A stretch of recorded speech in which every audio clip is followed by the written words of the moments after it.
maybe I don't know. Are we live? I can't see it. It still says waiting. Yeah.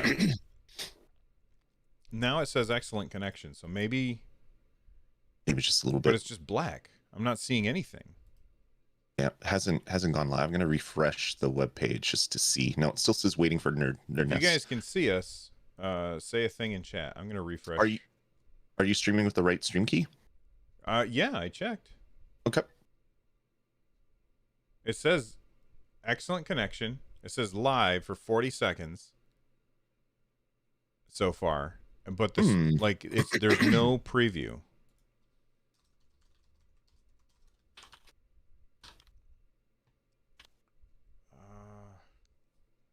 Stream settings. I'm using the let me just copy the stream key, but I didn't make any changes to the stream key. No, so in the it's there now. It's there now. Well, now I can see. There it is. Okay, there we go. That's weird. YouTube is having issues this morning. Okay. Well, I'm glad it's not just me. All right. Do you want to record a podcast about video games maybe?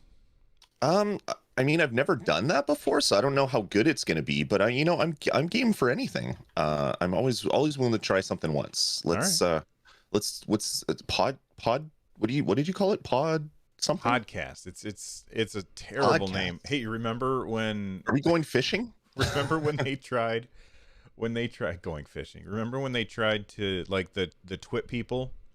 They tried to rename it a Netcast because they didn't want to give Apple any credit. By people you trust. This is Twit. Oh my God. Wow, that just took me back. I watched so much Twit on the stupid, like, on my it was an Android tablet. It was a 7-inch Nexus 7? Yeah, the Nexus 7, which is a great tablet. I watched that on my elliptical. Okay, see, I never watched the video versions of any of the Twit shows, but I had multiple of their shows in my library. Like, I used to listen to so many podcasts. Like, I would have probably 4 or 5 hours a day. I'd be listening to podcasts, and then my wife started carpooling with me. So that got rid of 2 hours of podcast time that I would listen to for stuff that I'm interested in. And then COVID hit and everything kind of went away. Like, all of my interests stopped. Everything that I was looking into stopped, and I haven't gotten back to it. So I haven't really listened to a Twitch show for freaking ever. But I used to listen to MacBreak and This Week in Tech every single week, and it's been probably 18 months since I've done that. Yeah. I don't know if I could get back to listening to those shows because they're so long. Anyway, that's not what we're here to talk about. We're gonna hit a record button, and then I'm gonna hit this button right here, and we are ready to go. Hey everybody, welcome back. I'm Bill. That's Lloyd. This is Stadiacast. What's going on, Lloyd? Not much, man. We're going through just an incredible heat thing here in Manitoba, where we had 100-degree weather like 2 days ago in May, or end of May, start of June. That never happens. We do get 40-degree weather. Like, Winnipeg is weird, where we have plus 40 and negative 40 Celsius. So we go through that much weather, that much of a range of weather in a year. And in Winnipeg, it hit 38 degrees. In a place just outside Winnipeg, it hit over 40 degrees, which is well over 100 degrees Fahrenheit. It's been absolutely insane, but man, am I spending so much time outside with my new iPad and keyboard and gaming, and it's been a wonderful way to play some games, but I could do without this heat this early in the year. Well, you see, here's the problem for you, Lloyd. I'm going to give you a little tiny bit of science knowledge. Sure. Because you are so close to the center of a large landmass, you don't have the moderating low or high specific heat water to make the temperature changes happen slowly. Yep. So that's what's happening there. And it also we're not here to talk about that. What's that? It doesn't help that I have a big ass beard, and I'm actually getting neck sweat for the first time ever. Apparently, that's a thing when you have a beard. So I may have to cut this thing down because I know I don't like that at all. So, heat plus beard equals unhappy Lloyd. So we'll have to see what we can do. But I'm gaming while doing it, so it's not all bad. Yeah. All right. Well, it reminds me of when I was in the Army in airborne school in Georgia, and you would just sweat immediately upon getting out of the shower. So that's what it's reminding me of. All right, Lloyd, what have you been playing, man? Man, it has been a interesting week of gaming across all the different platforms I use. Playing some Commodore 64 games with my son, which is weird. I've been playing some Evercade stuff, been playing some Nintendo Switch, been playing some Xbox, and I've been playing a game that I've been so looking forward to after seeing the original trailer on Stadia, and that is Blue Fire. I played a bit of that game. I don't know, good hour and a half maybe. I really like Blue Fire. For anybody that hasn't checked it out, because it is a Switch. It is a Stadia Pro title. You can just download it if you have Stadia Pro. It is a platformer. It's almost like an action RPG platformer kind of game, where you are with a little bit of Metroidvania in it. So you are going through getting different powers that then allow you to explore this castle-looking thing. You get into some fights with enemies. You're picking up loot, which is in the form of currency of some form, it looks like, and some other things. There's a lot of the game that still hasn't become apparent to me yet, but when you wake up in the game, it's very much it's almost like it's out of Breath of the Wild. And when you first go down the first hallway, it is very much like a Breath of the Wild game with like this kind of black and red glowing corruption on the walls. And then as you get a little bit further, another guy comes and talks to you and says, hey, yeah, you're new here. I didn't think there was any more of you, and I'm going to help you, but I can't help you right now. And then he disappears. So to me, it feels very much like a mixture of Breath of the Wild for the aesthetics and Celeste for the platforming, because the game is very much about crossing huge gaps that have instant death pits or spikes or something else. And then you have to you basically have to use the shoulder buttons to do your little dashes and things like that. So I'm really enjoying Blue Fire. If I did have one, I don't know, I don't want to call it a complaint because it's really not a complaint, but it's something that I kind of wish was there. There doesn't appear to be any sort of map or any sort of wayfinding system. So I did this one thing where I went to a room and grabbed a thing and came out, and I expected the way forward to open up. It didn't. So maybe that's part of the game. Maybe that's just part of the initial part of the game. But I'm really enjoying Blue Fire, so much so that I'm planning on a stream probably Tuesday, and we may even have a copy of the game to give away to the people that come out and watch that stream, Bill. So I really dig this game, and I think more people need to play it because it could be something special. I'm not all the way through it. I haven't beaten it, but it just feels so fun and responsive. It even has it has these like challenge towers sort of thing, just like in Breath of the Wild, when you get these things that would come out of the ground and you'd go inside and you'd have a challenge dungeon. Blue Fire has these little challenge dungeons by these little cubes that are kind of floating there, and when you go there, go up to it, it says, hey, do you want to jump into this challenge? And you get between 1 and 5 stars or whatever when you complete it. So it has all these components of games that I really love, with a really awesome soundtrack and just feel as you're making your way through the game. And I'm really digging Blue Fire. You know, I did play a little bit of it, and I ran into an issue. It's the same issue that Charles in chat was saying. The control, I just don't like the controls. It feels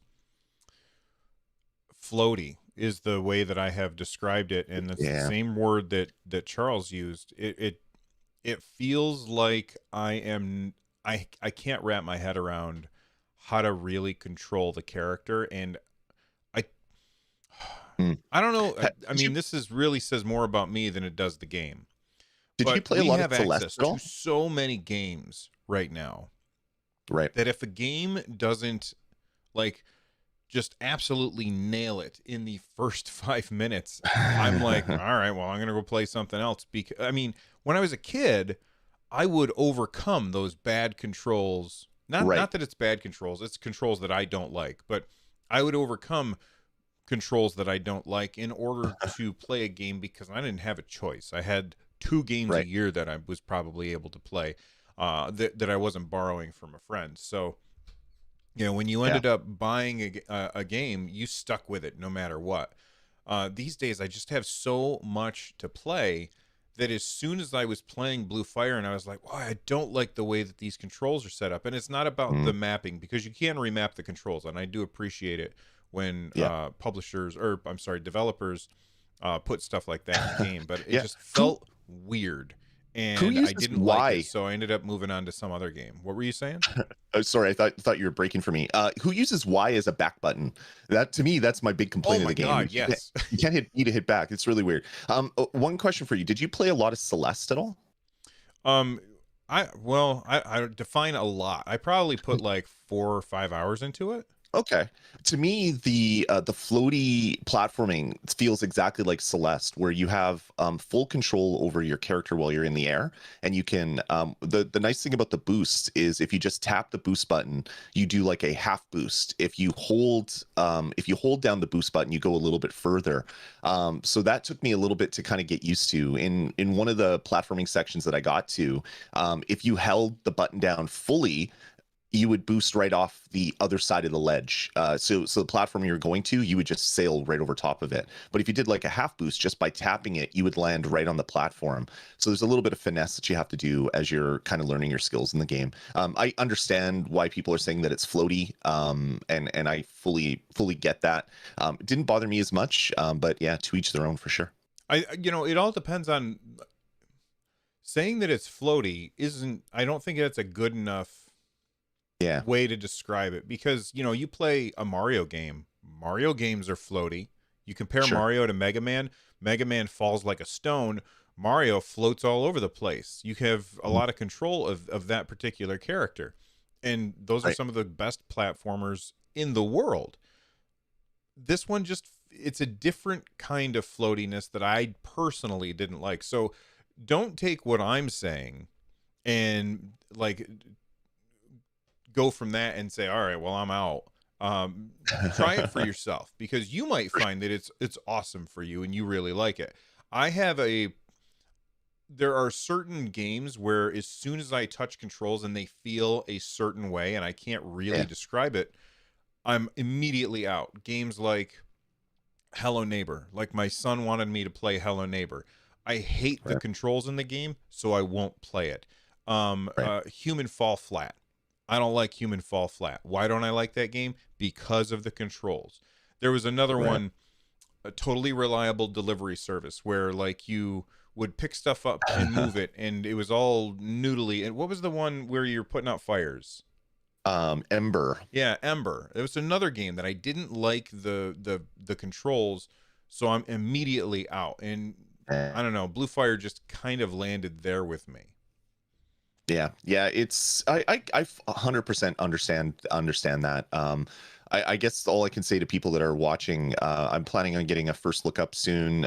It should have been out earlier, but this week's been a bit of a write-off for me. We'll get a first look out. We're going to do a stream on Tuesday. I'm going to get that scheduled as soon as I know when I'm going to have time to do that, and check it out. But if you're already pro, just play the game. There's no downloads, there's no patches, there's no anything. You can feel it for yourself. Just know that there isn't a lot of hand-holding with this game, so you might be a little bit lost. And it has kind of, to me, it has kind of the puzzle elements from like a I don't know, as the older 3D Zelda games, where it wasn't as hand-holdy. You would throw a switch and you'd hear like a ka-chunk because a door opened, but it's not readily apparent where that door was. So you have to kind of remember, oh yeah, there was a door 2 rooms ago. Maybe it opened that one. And then you kind of go back to it, and sure enough, that door is open.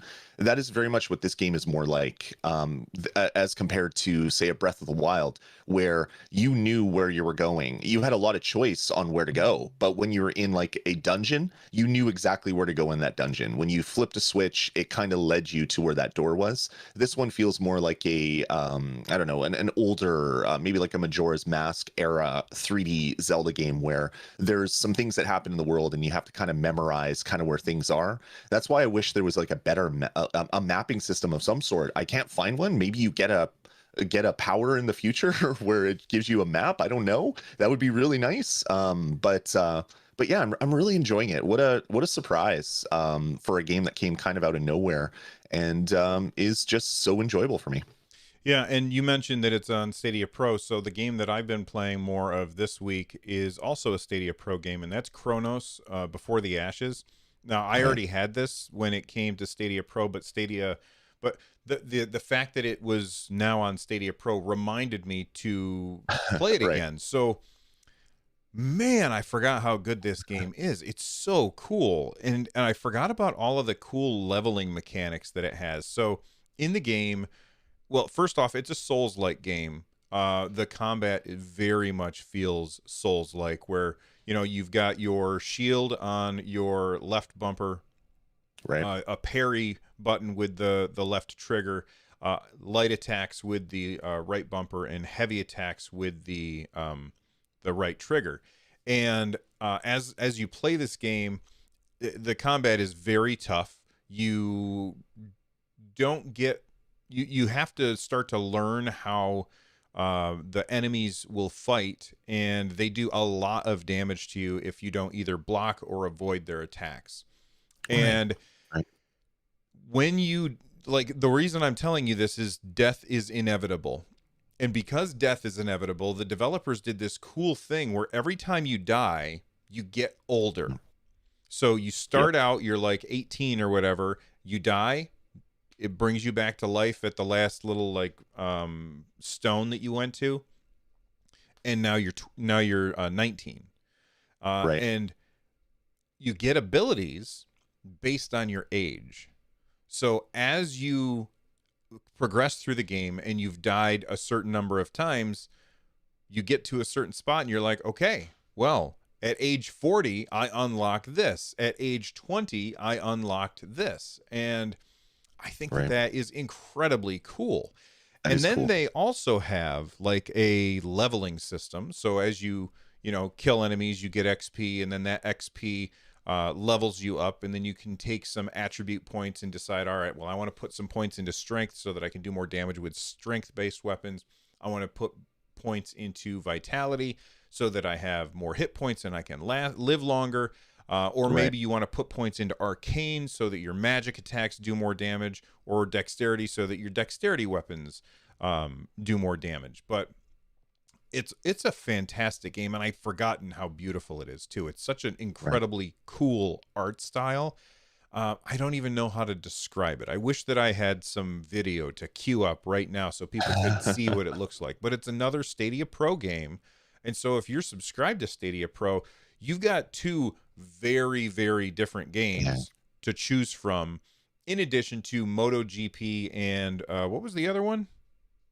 I was just trying to open up my Stadia to see, because I forget which one it is.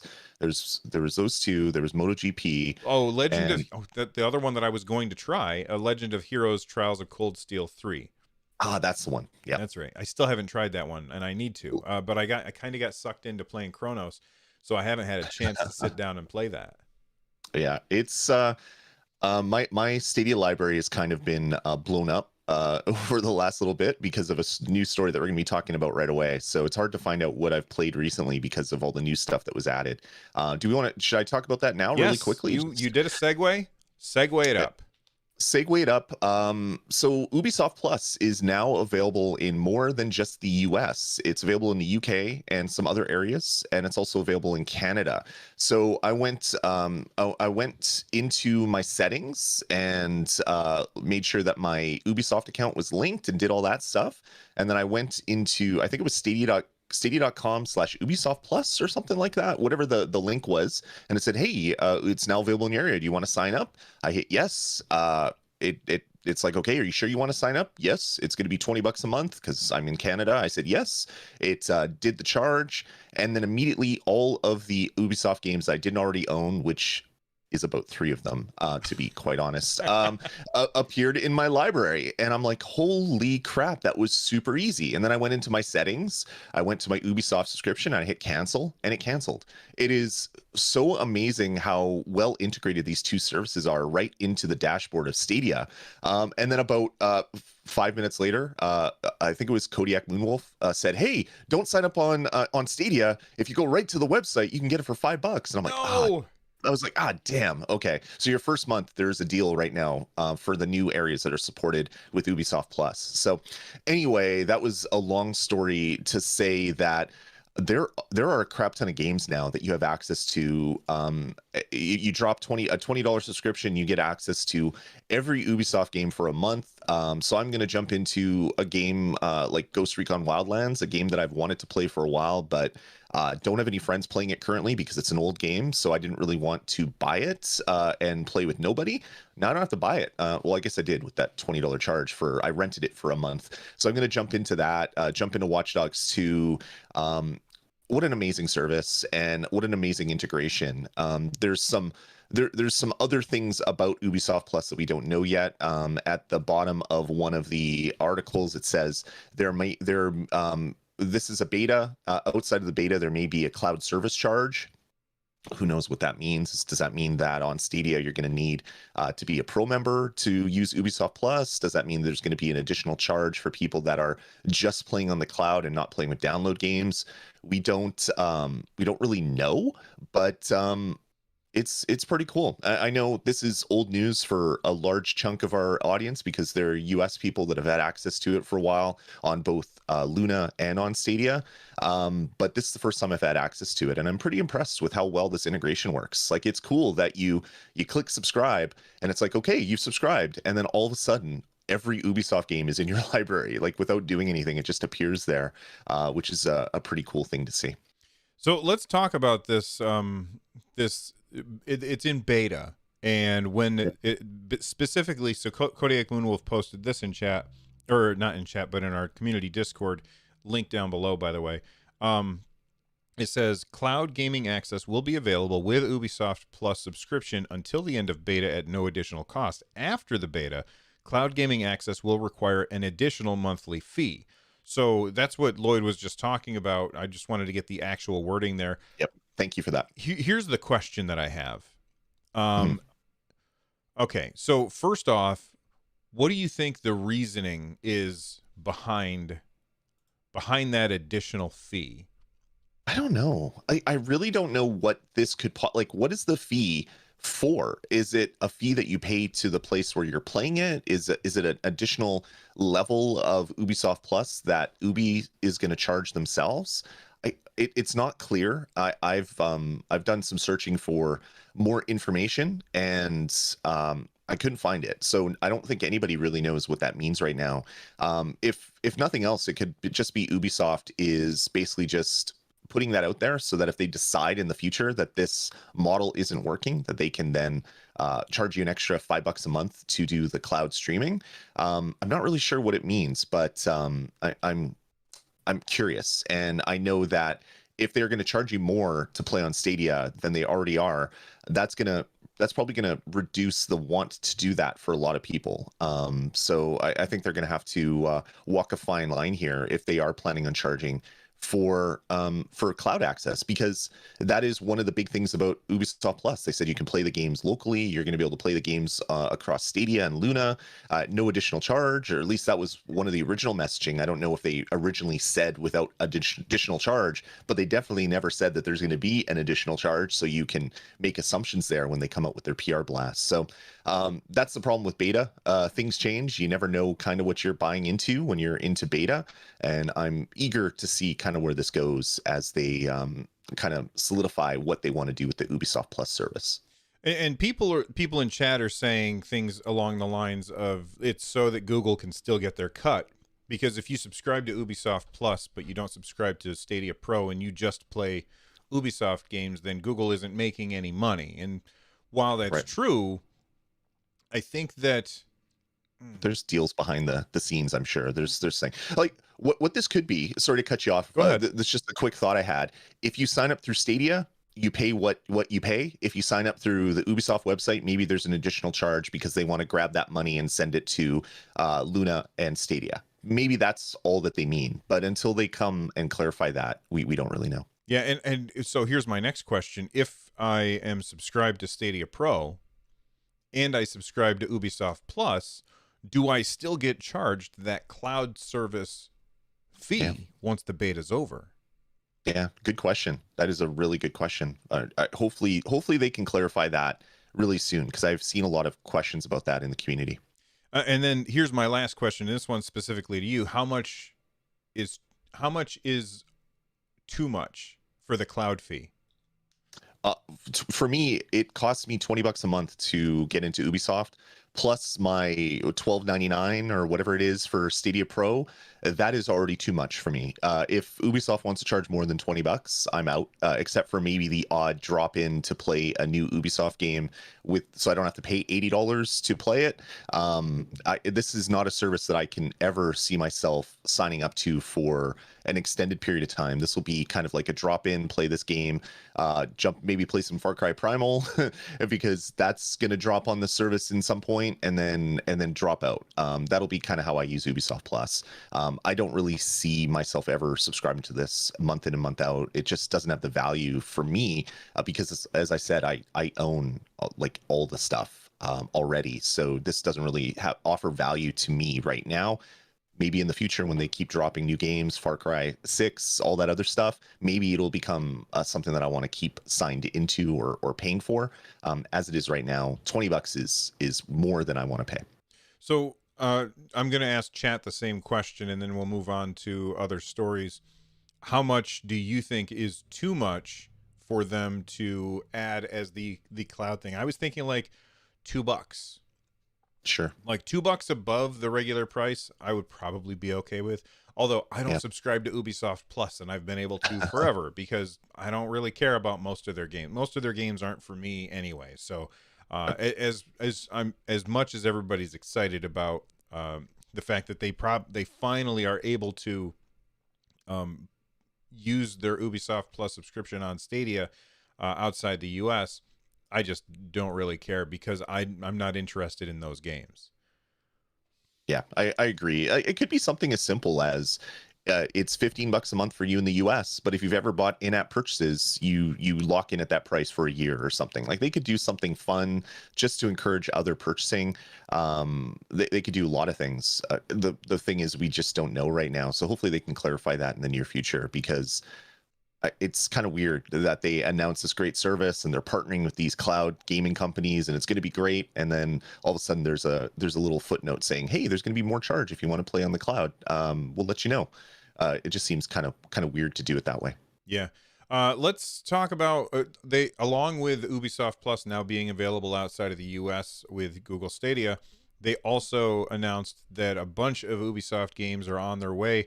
Assassin's Creed 4, Black Flag, Assassin's Creed Rogue, Assassin's Creed 3 Remastered, Far Cry 4, Far Cry Primal, Far Cry 3, Rainbow Six Siege, Child of Light, and Rayman Legends. What's the first one that you played, Lloyd? You forgot the most expensive one, which is or the most expensive one, the most interesting one, which is Far Cry Blood Dragon. That game is fantastic. I can't wait to play that one again. Isn't that Far Cry 3? It's Far Cry 3 Blood Dragon. It's an add-on, just like Primal is an add-on to Far Cry 4, and there's the add-on to Far Cry 5, which I'm blanking on right now. It's kind of like they make a full game, and then they have kind of like a spin-off game in using the same engine and assets and things like that.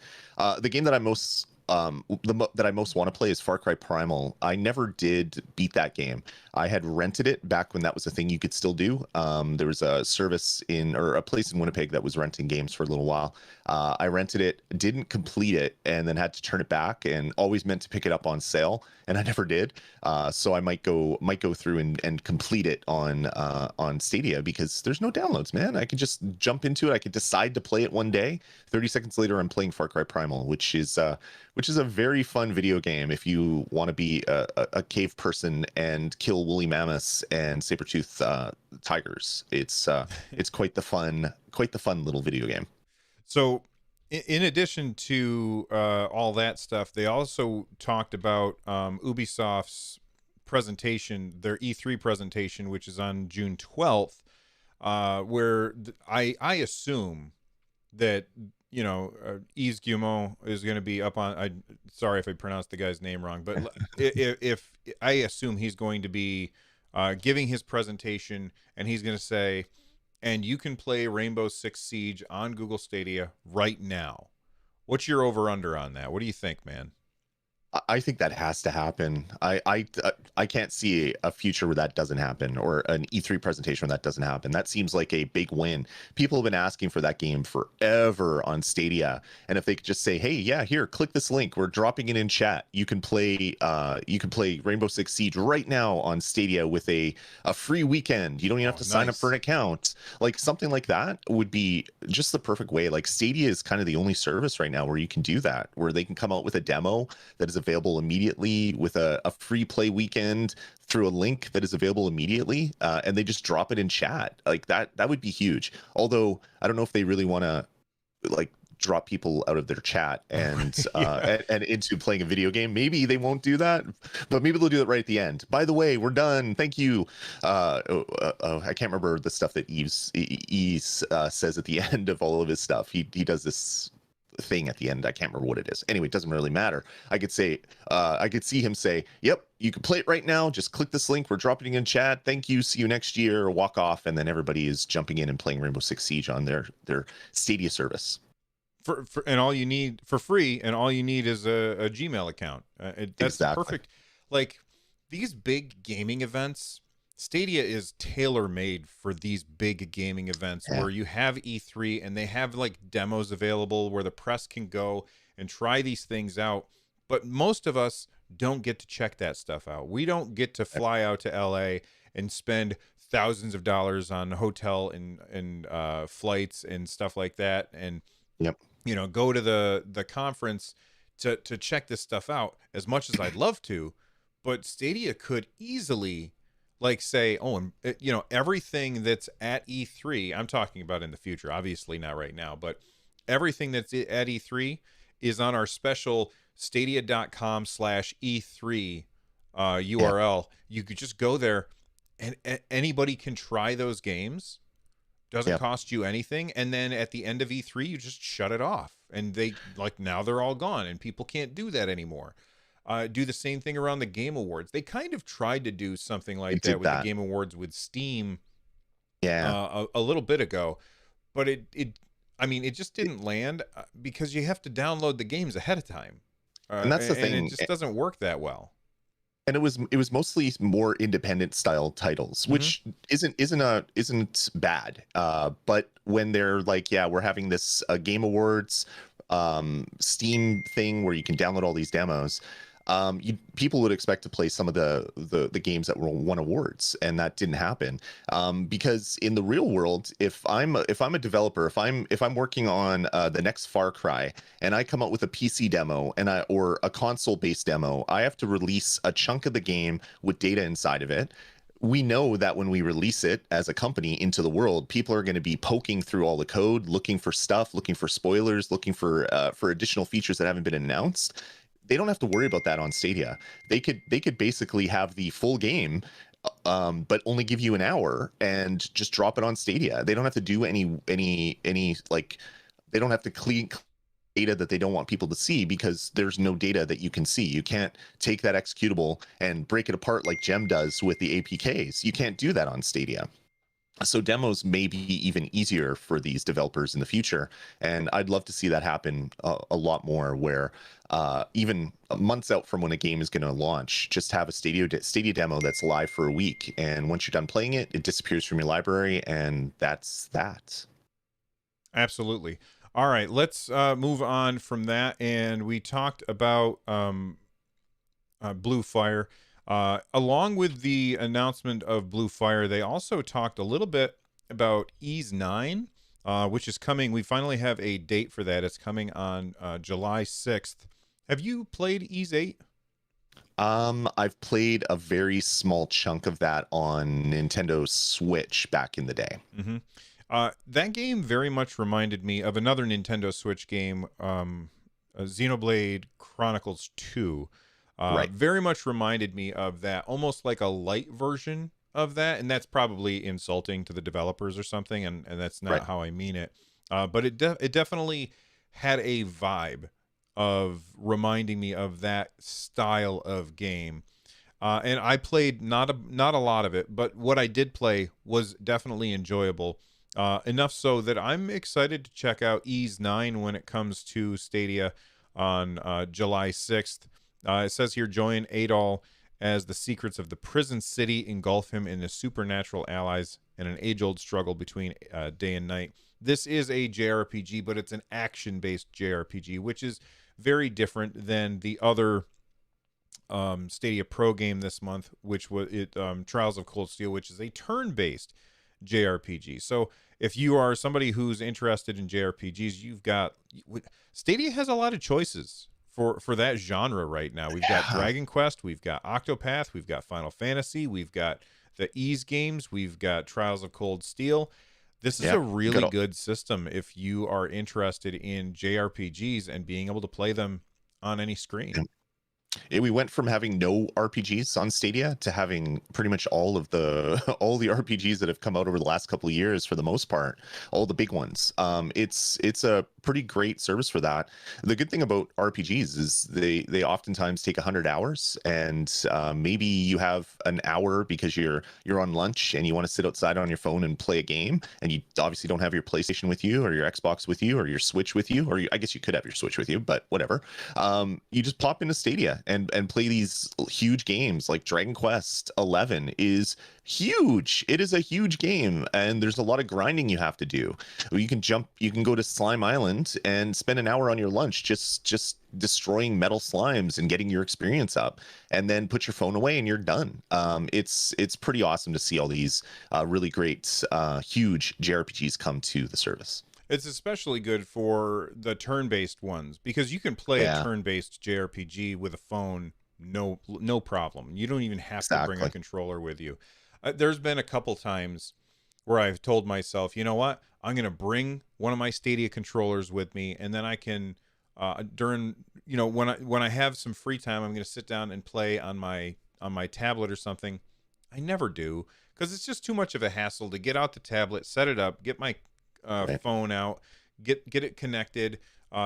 It's just easier if I wanted to do something quick to just use my phone. It would be much easier to do it that way. Most games you can't play that way. Playing a JRPG with turn-based combat, you can play like that forever. Like, that's super easy. Although I will say, like, the idea that we have this, the weird thing with Stadia, it was like leaked that you're going to be able to use your phone as a controller. Yep. Like, that's so weird to me. Mm-hmm. Like, how do you feel about that? Well, we're old, Bill. You and I, we're old people. We grew up with one button Atari joysticks. When you wanted to control a game, you had a physical chunk of plastic and rubber in front of you. Mm-hmm. Kids these days don't. Like, my daughter, she'll play like 5 hours of Roblox on an iPad with touch controls, and I'm just like, that looks so bad. I don't get how you're doing that. But a lot of people love it. I don't. But to me, if you have friends over and you want to play a quick round of Bomberman or Cake Bash, and you only have 3 Stadia controllers, the ability for them to download a Stadia app and then play those types of games on their phone while it's on the TV, 4-player multiplayer, would be really, really great for that type of use. Mm-hmm. I'm not someone that would want to use it out of choice, but in kind of like an emergency situation where a friend drops by and you want to play games, that's a really great service to have. I know there's like the Intellivision Amico. They're offering an app that comes with 2 controllers, and if you want to play more multiplayer, instead of buying a new controller that are expensive, you can just use your phone. A lot of services are doing that going forward because everybody has a phone with them, and this is a great way to hopefully solve this problem for a percentage of the people that have that problem, whether it's 100% or not. Probably way less than 100%. Mm-hmm. But this is good. But Bill, you and I, we're the olds. I don't think this stuff is good for us. But kids growing up playing on iPads and phones, they don't mind. From people that I've talked to and my kids, they don't mind touchscreen controls, which I can't fathom that. But I'm an old man. We are old men. That's correct. All right. Speaking of old men, sorry, EA CEO. I'm just trying to make a segue. But I assume that you're probably older than me if you're a CEO of a giant company like EA. Right. He was asked about Stadia's struggles. And his response is actually really interesting to me. And it kind of confirms everything that you and I have said for ages about Stadia. Basically, he was asked what has the struggles that Stadia has had in their beginning changed your mind about supporting cloud gaming. And here's his answer. I want to give you the exact quote so people know what he said. He said, "It's early, right? That's okay. That's what happens when you're on the cutting edge. I've actually played some games on Stadia, and I will tell you the game experience is actually pretty good. It's not bad. The issue with Stadia was that for multiplayer games, it was really hard to find other people to play with early on in the cycle. These games are now social networks. These are not solo experiences that we play in the back of our bedroom or in our basement. We do this with other people. We connect with people around the world. It's just going to take a little bit of time. But what I saw was actually reassuring because there was a lot of goodness in the gameplay, and that's only going to get better." What are your thoughts on this? I'll let you go first. What do you think? I think that's a very safe PR comment on what the limitations for Stadia are. The limitation, for the most part, is there's no one to play with if you're playing a multiplayer game, because not that there's no one to play with, there's fewer people to play with, because if you launch a FIFA game on PlayStation, you're going to have millions of people that are playing it on day one, and then you're going to have tens to hundreds of thousands of people that are playing it at pretty much any time of the day. You do the same thing on Stadia, and it's a couple orders of magnitude fewer people are playing it at any one time. There is a great solution for this, EA CEO. It is crossplay. Have crossplay in all your games, and that problem goes away. It doesn't matter where you're playing the game. I want to jump in here. I feel like he wouldn't say that if that wasn't the plan. Like, yep. I feel like him saying like this answer, you don't say this answer if you don't plan on making sure that games have crossplay, that your games have crossplay. Now, right. I don't think that Madden has crossplay, right? Does it? Nope. No, it doesn't. I mean, the other EA game that we currently have is Jedi Fallen Order, so obviously that's a single player game, but sure. Yeah, FIFA and Madden don't have any crossplay at all on any of the platforms. And they could fix that. Even if they just did crossplay between a couple, if they didn't want to pay for it on Sony, have crossplay between Xbox and Stadia. And then at least you would have a larger pool of people to play with, and you don't have to fork money over to Sony's crazy idea of let's charge convenience, which is just so bizarre to me. And it's not even convenience for the end user, it's convenience for the developers. It just seems odd that they would charge their developers money to bring crossplay to it when no one else does it. So just make it so you can play between PC, Xbox, Stadia, and leave it that way. And then the Sony people can complain or not, whatever. You can do whatever you choose. But if a lot of people complain, maybe this weird idea that we don't want to do crossplay, so to discourage developers from doing it, we're going to charge them money for everybody that plays on the service that isn't a PlayStation gamer. Ridiculous, and hopefully that goes away soon. Yeah, I absolutely agree. My guess is that moving forward, EA games have to have crossplay. For him to say that, that's like saying this is a problem and we're going to perpetuate that problem. It's like getting up on stage and saying, we know that people don't like it when their house is burned down. And you've got like gasoline in one hand and a lighter in the other, and you're like, okay, that just seems like a weird thing to say when you have games that don't have crossplay. So they've got to implement crossplay. Do they go back and patch the older games, or is it only the games moving forward? And I think it's probably only the games moving forward.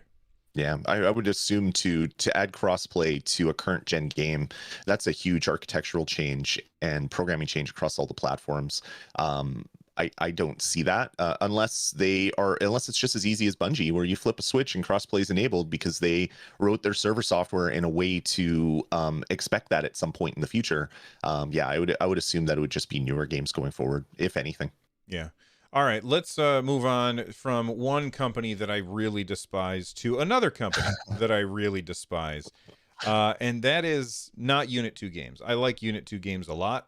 Crayta is a really cool game that I didn't fall in love with because the making of the games was way too hard for me because I'm not a programmer. They kind of said, hey, look, this is something anybody can do, and it felt like that was real, but I still ran into these stumbling blocks and couldn't really do the cool stuff that I wanted to do without learning Lua code, and I didn't have time to really devote to that. They've been acquired by Facebook Gaming. Now, I don't like Facebook. I despise Facebook. I don't use Facebook because I don't have I have an Instagram, but I don't use it. I have a Facebook page, but I don't use it. Yeah. I don't use Facebook. I think they're a terrible company. I'm happy that Unit 2 Games is going to have a whole bunch of money to work on their project, but I'm sad that it's coming from Facebook. So what are your thoughts on this? I'm saying this as somebody who has an Oculus Quest 2 downstairs. My son has one, and I'm probably going to buy one as well because it's awesome. Cool. I've played his, and it was like, oh my God, this is insanely cool. What do you think about this acquisition? And the reason why I'm talking about it on Stadiacast is because there were people who were like, is Facebook going to yank Crayta from Stadia? And I'm going to say right now, absolutely not. That's a revenue stream, and Facebook wants revenue, so there's no way that they're going to yank it. But go ahead, Lloyd. What are your thoughts? Yeah, I think it's great for Unit 2. They, as you said, they have a deep pocketed owner now that can dig into their pocket to grab cash if they want to do something.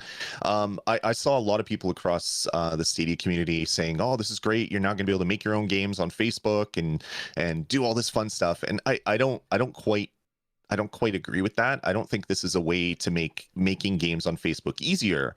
What I think this could be, I think this could be a long play by Facebook. They see how Roblox is one of the biggest content generation for money services out there. Roblox makes $1 bajillion a year, and people that are making stuff for Roblox make $1 bajillion a year. Well, maybe not, less than $1 bajillion, maybe just $1 jillion bucks a year. The buh is gone. That's in Roblox creators' pocket, and I think that is going to be one of the biggest battlegrounds in the future, is making their own interconnected world where people can create content and sell it, and the people that own it are going to get little chunks. They're going to get percentages. They're going to get the rounding errors on the dollar, just like if they were in Office Space. So I think what they see Crayta is an easy way for people to create games similar to like Bloxburg and other things that live inside of that. Like my daughter plays Bloxburg all the time. She buys these little clothing units and things with in-game currency, or the actual currency that you have to buy. She loves that. Her friends love that. And I see Facebook wanting to own their own service, like Roblox, and I think buying Crayta might be their I don't know, turbo speed development plan to get into a service like that, where people and developers can make things, sell them, and people can use in-game currency or real money to buy this stuff. And Facebook continues to collect all of the data points so that they can sell all of your personal data every possible way that they can, because that's what Facebook does, and also collect a percentage across the top for everybody that is playing this stuff. So for me, I think it's a long play to compete with Roblox, that they want to live on the Facebook platform. Yeah, and but it's not going to be taken off of. There's no No, way they're I going to don't. take it off of Stadia. That would be No, ridiculous. I think I think this game like Crayta is going to live where it lives already. So it's going to be on PC, it's going to be on Stadia. That's going to be a service. But I could see the next Crayta will be kind of like the next Roblox. It'll be this bigger thing that people can sign into, and it'll be something additional, not replacing what we currently have. Mm-hmm. All right, let's move on to the anything else, anything in the news that we didn't hit before we move on to crowdplay. There's a crap ton of sales going on right now. Oh. If you check the sales, whether if you're a Stadia Pro member or not, there's some really great games like Ari and the Secret of the Seasons is on for $14. Celeste is down to $10 if you have Stadia Pro. Super Hot, both the original and Mind Control Delete are $10 and $15 if you have Stadia Pro. All the Dark Side Detective games are on sale. There is just a crap ton of sales for some really great games right now. Disco Elysium's on sale for $40 if you have Stadia Pro. So some really, really amazing games are on sale right now. So check all that stuff out. Ooh, Legend of Keepers is on sale for $15 right now. Yep. That game looks great. You loved Spirit Little Big Fair. Workshop. Yeah, Spiritfarer is a really great game, and that is on sale right now for $20, $19.49 if you have Stadia Pro. So some really great deals going on right now. Go check them out. The Dark Side Detective Chapter 1, I love. I can't wait to get back into that one and then pick up the second one, and it's available now for like $10, which is ridiculous. Yeah. All right, let's look at the super chats that came in earlier. Thank you very much for everybody who supports us that way. Jay Dangle sent in a $5 super chat with no message. Thank you very much for the support, Jay Dangle. And then Justin sent in a $10 super chat. They said Google Stadia could do something like Game Pass Ultimate. Pay one monthly fee to have Stadia Pro, Ubisoft Plus, and another service like EA Play when it comes to Stadia. I think that would be great. I'd love the fact that like a watered down version of EA Play came with my Game Pass subscription. I think that that's really good. And I think that like that's like the idea of doing like a watered down version of Ubisoft Plus included in your subscription for to Stadia Pro, like that would not only get people to try these games, but they would also then like maybe they would say, oh, okay, well, here's this one game that's part of Ubisoft Plus, but it's not part of that. So maybe I will subscribe to Ubisoft Plus because it gets me, game X, Y, and Z instead of A, B, and C. Right. Yeah, imagine like we get four Stadia games or 3 Stadia games a month as part of Pro, but we also get access to 1 or 2 Ubisoft games and 1 or 2 EA games every month. That rotates every month, so or maybe you only get a week's access, some weird thing, but just a way to then have people able to play these games that they don't already own with a discount to buy it if you don't already own it. That's one of the best things about Game Pass. If you're playing a game and it's about to get removed from the service, they're always deals to buy it, whether it's 10% off, 20% off, 50% off. There's always a deal. The problem with a service like that competing with Game Pass, it's going to be really hard to do. Game Pass is like $17 a month in Canada. Pro itself is what, $13.99 in Canada. I think it's $4 more than the US. I think it's $13.99 or maybe it's $12.99. I don't remember. It just comes off my credit card and I don't even think about it. That's really close to that price already. So they don't have lots of wiggle room to add more services without adding more price to it, which then makes it likely that people are going to jump on board to it. I love the idea though. Any sort of service with Stadia that brings more games and gets more people playing, to me, is a win. And I really am hopeful that we do get EA Play kind of stuff thrown into it. Maybe some other services with other smaller publishers that maybe want to publish all their stuff for like $5 a month or whatever. That's the beauty about Stadia, is it allows for that kind of freedom, because you're not selling physical things in stores. You're not doing any of that stuff that you're not going to piss off off a partner that you have with, say, GameStop, because you're joining the service, because there is no physical way to buy these games. So a lot of the corporate boardroom arguing, it just doesn't really happen on Stadia. So I'm hopeful that in the future there's going to be a bunch of different publishers that will have service offerings with low cost subscriptions to play their games, and that seems like a win going forward. So hopefully that happens. Yeah, absolutely. Consino sent in a super chat for $10. Thank you very much, Consino. We appreciate the support. They said the best thing for Stadia right now, in my opinion, would be to get Stadia on Google TV / Chromecast, the new Google TV, pre-installed. I figured we'd have it by now. Fingers crossed. While I do think that it's, okay. They said the first half of the year. First half of the year is almost over, so it's got to be soon. It's got to be soon.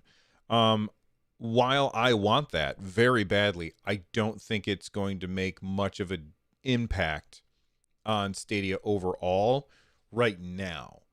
In the future, absolutely. But right now, I mean, it's a brand new device. People already had set-top boxes. You tend to get a new set-top box when it does something new. The Google TV with Chromecast doesn't really do anything new. So I think that getting people to convert from, like, it doesn't have a large install base is what I'm trying to say. Right. Will it in the future? Probably. It's $50. It's super, super cheap. Right. So I think that if it had a large install base, then yes, that would make a big difference. But right now, you put Stadia on there, and most of the people who would care are just be like, yes, I can unhook my Chromecast Ultra. Exactly. I chatted about this in our Discord at our what is it, nerdnest.tv/discord. I think that forwards over. And we were chatting about this stuff, and when they said that it will be available in the first half of the year, this was just after them coming out and saying that we're not pre-announcing things anymore. So I thought, they said first half of the year, that's just a smokescreen. It's going to be out shortly. But they didn't want people to keep asking every week if that feature is here. But then it looks like it is taking the first half of the year. So maybe they did need that time. Hopefully that is something that comes really soon, because I do think that'll be huge. Both the physical TV support, where it's going to be built into Google TV TVs, is going to be huge, but also having an app on your Chromecast with Google TV and your Shield Pro devices and all the other Android TV devices that you might have. That is going to be huge, and that has to happen soon. I don't know why it hasn't happened yet. Obviously, there's a reason. They need more development time, but hopefully that drops really soon, because I can see that being huge. And it's going to make, I have three boxes hanging off of one of my TVs. It's going to be completely replaced by Chromecast with Google TV once Stadia support is part of it. Mm-hmm. Although I don't really use mine anymore. It's just so slow. Like, it's a slow device, but it's $50, so I can't complain. You know, it's got a great remote. The assistant works awesome. But whenever I go to load something up, like, it takes 2 seconds for all the pictures to show up. It's just a very, very slow device. But for $50, you cannot go wrong with that. I just already happened, like, I bought it thinking that I would replace my Apple TV with it. And I ended up going back to my Apple TV, because the Apple TV is like lightning fast and the Google TV is really, really slow. But you get what you pay for. Like, $50 is a ridiculously good price for that. It is. Like, you could buy the new Apple remote for your Apple TV for $60, and that doesn't come with a thing. Like, there's a reason why I think that the Google TV is going to be absolutely massive, just slowly, because people don't replace these things all the time unless they're tech enthusiasts.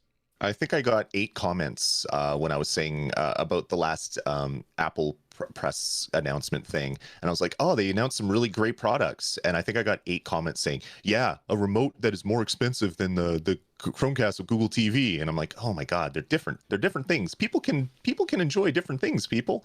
But yeah, $50 is kind of impulse buy pricing for people. So if in the future, if they put Stadia on the box and you see that you can watch Apple TV Plus stuff, you can watch Hulu stuff, you can watch Netflix and all that other stuff, plus play games on Stadia built into this thing for $50, I think a lot of people are going to jump on that bandwagon. So this is going to be huge for the propagation of Stadia in the future. I'm just surprised that it hasn't actually happened yet.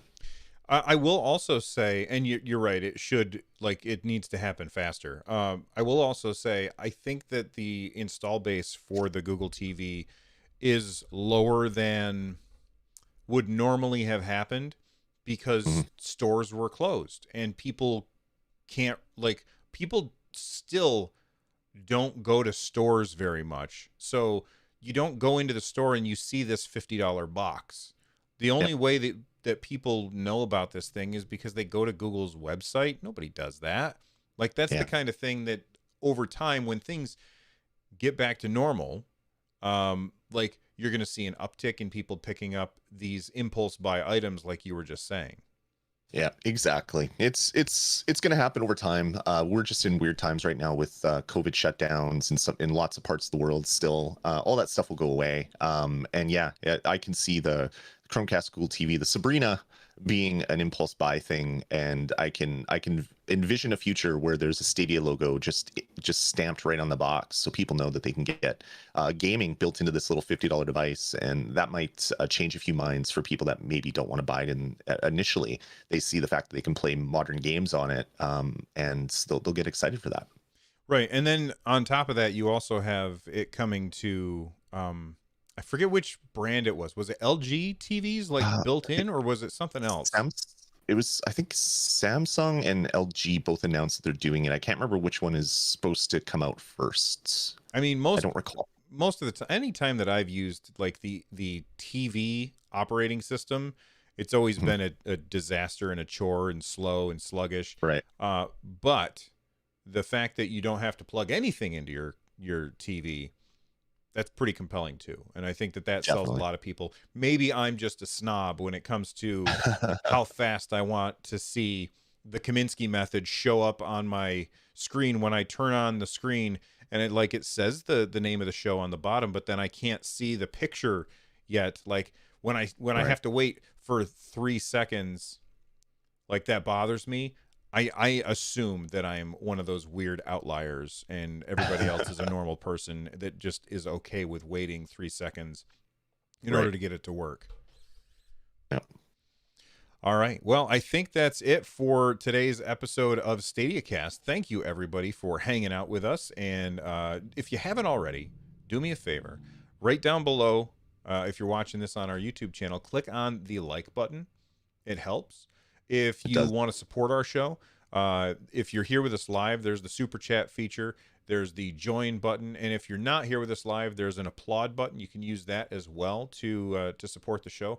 We really do appreciate it. And finally, we are here. I don't think I said this at the beginning of the show. We're here every Sunday morning at 10 a.m. So if you want to be here with us for the live show, Sunday morning, 10 a.m., nerdnest.tv. Lloyd? That's right. It's been awesome talking to you, man. I'll see you next time. It's been great. All right, see you next time, everybody. Have a great week, and we'll go play some games. And remember, look for my stream announcement on Tuesday for Blue Fire. I'll be giving away a copy of the game to someone in attendance. Bye, everyone. Later. Save. There we go. We did it.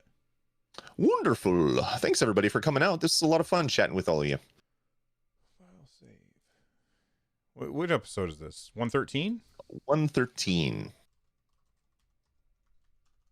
Crazy numbers. All right. I still find it hard to believe that we broke 100 episodes. Like, it doesn't feel like Stadia's been around for 2 years already, that I've been enjoying it and playing it. It's a service that feels like it's always been there, actually. Well, I mean, we started talking about it before it was out for months. Yep. So yeah, we're going for like 5 months or whatever before it launched. But yeah, it feels weird that Stadia's been around for so long already. But it's also one of those things where it feels like it should have been here longer. The weird brain stuff that you do when you expect something that you enjoy to have always been there, even though that's not the case. Consino in chat says the best thing about Google TV is you can get 3 for the price of 1 Apple TV. Hopefully they will optimize it more for Bill. I don't look. It's $50. They can't make it faster because then they're going to lose money. So that's just not going to happen. It's going to be a slow device. And you know what? For the kids' TVs, I don't care. That's fine. But on my TV, I want it to be lightning fast with the what is it? Dolby. Not the sound, the visual. Dolby Dolby Vision with all, that stuff. Color correct your screen by holding your phone up to the screen, and it does the color correction and HDR settings. Like the Apple TV product is a much better piece of equipment, but you're paying for a much better piece of equipment. Just like you can buy a $500 laptop, or you can buy a $2,500 laptop. There's products for everybody, and not everybody has the same needs. But man, I'm pretty close to buying a new Apple TV 4K because it, as you said, it is snappy, and using any Android TV device that I've used, it's just not fast. The Shield TV actually is pretty decent. Shield TV, but the Shield TV is $200. It's the same. It's more expensive than the base Apple TVs. So so you get what you pay for in these devices. Just because it's cheaper doesn't mean it's better, but it might be better for some people. Yeah, absolutely. Same, like, my daughter drives a car X, and like I drive a VW. Because I'm older, I have a little bit more money. I can afford to spend a little bit more on on a car than my daughter, who's fresh out of college. Right, exactly. Not everybody needs to drive Lamborghinis and Porsches. There's Kias out there for people that don't want to spend that kind of money on equipment, and just like the same thing for computer equipment. Consino says, can we have a world where we get Stadia on Apple TV? I don't see that ever happening. I would love it if it would happen. I will say this, I've always been somebody who has been playing Stadia on the Chromecast. Yep. I recently bought an M1 Mac because of, to help me edit video and stuff, because my computer just is slow at editing video. And that thing is like lightning, but I installed Chrome, and Stadia looks better on that than it did on my Windows PC through the browser. And interesting. It, like, whenever you start a game on Stadia, that first few seconds, where it's really like, lossy compression. Yeah. That doesn't happen for some reason, and I think it's because of those M1 chips. They're just crazy powerful. They are. I don't know. Apple is really good at the ecosystem, but they're kind of draconian when it comes to their stores. So I don't think we're ever going to be seeing Stadia on there unless they get sued into it. And I don't want that to happen, because while that would introduce like more, like it would let people like Epic Games put stores on like phones and stuff, it would also really make the whole experience on that phone worse, if that makes sense. It would be really nice if you could be playing Stadia on your phone and then just hit the little AirPlay button and AirPlay it to an Apple TV. I know there's latency introduced that way because of how that happens, but modern AirPlay, if I could be wrong, I haven't looked into the protocol spec and all that stuff, but I believe modern AirPlay, it takes the stream that you're on your device, and it takes that whole stream URL and forwards it to the catcher device. So whether it's an Apple TV or another device that is emulating an Apple TV with AirPlay. So there shouldn't be latency, because the data isn't coming to your phone and then going to the TV in that regards, using the modern like AirPlay 2.1 or whatever the modern thing is. So if they could figure out a way to do that, that would be a way for my Apple TV to catch a Stadia stream without ever having an app on the Apple TV. Might be something to play around with. Google doing something like that? Because that they like they want to sell a Chromecast. They do want to sell a Chromecast, but they also want to sell a bunch of games, and they want monthly subscription revenue coming in, right? So yeah, I don't know. I don't know. We'll have to see. We'll have to see what happens in the future. But that would be a really great service. Maybe Apple will keep working on the AirPlay protocols, and then at one day all these streaming services will just come and they'll be like, oh crap, we made AirPlay too good. We have to make it slower now because all these services are going around the deal that we signed with them. So yeah, that would be a really great way to do it, if they could get really low latency AirPlay happening on an Apple TV device. Well, before we get out of here, speaking of Apple, if you guys are interested in hearing me talk about Apple stuff, then check out my new YouTube channel, which is just Bill Fairchild. If you just go to YouTube and look it up, you'll see my stupid face, and you can click on subscribe. So check that out as well. You ready to get out of here, Lloyd? I am. It's a hell of a lot of fun, folks. Thanks for coming out and joining us for Stadiacast. Bye, everybody.